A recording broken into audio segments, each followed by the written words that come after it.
Welcome to eHealth Learning, inspiring professionals worldwide.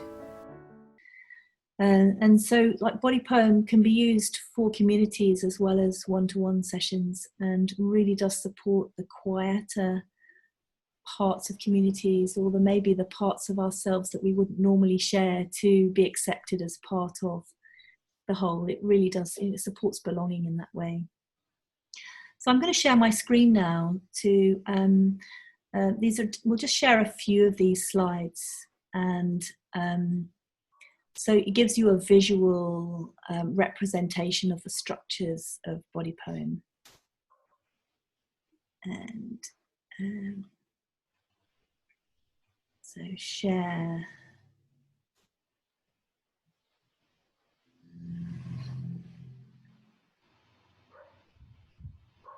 Sharing, and here we are. Okay, so Body Poem is a therapeutic tool for illuminating the unknown and unspoken parts of the self from spontaneously emerging poetry.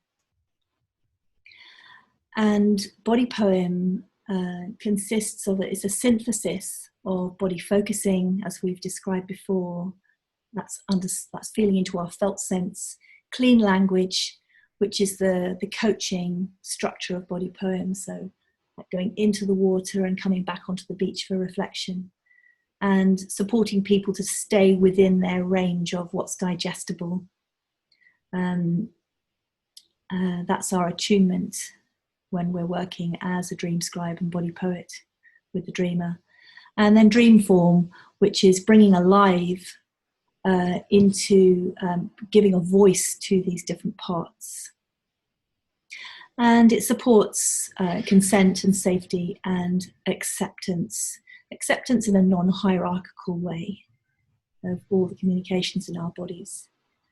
And Body Poem can be used every day as a check-in to listen to communications from parts of the body, and it can also be used more fully as part of therapy, coaching, and bodywork sessions. And as I've said before, the roles of Body Poem are, there's the dreamer and there's the dream scribe. The dreamer is the person that's dreaming with their body and relaxing to listen to more of themselves emerging. And the dream scribe is simply writing down in exactly the same words what the dreamer is sharing.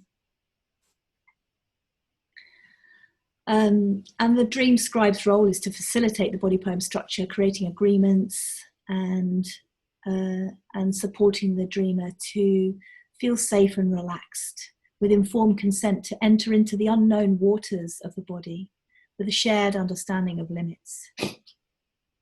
So ahead of the invitation, the structure of Body Poem is described so that everybody knows that they are entering into potentially unknown, unthought knowns.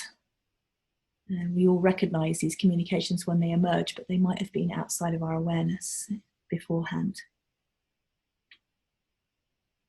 And so the dreamer notices sensations communicating from their body and shares these with the dream scribe as they emerge into awareness.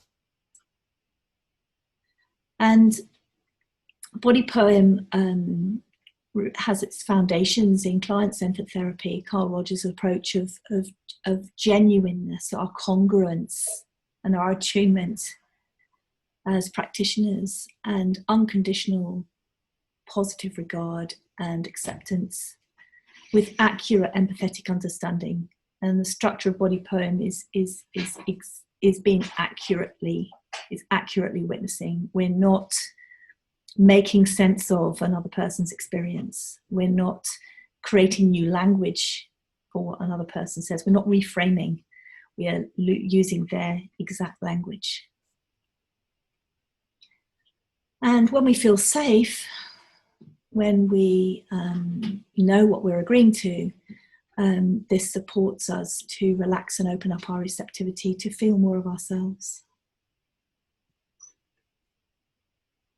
And safety can be understood as that we're trusting that we will be accepted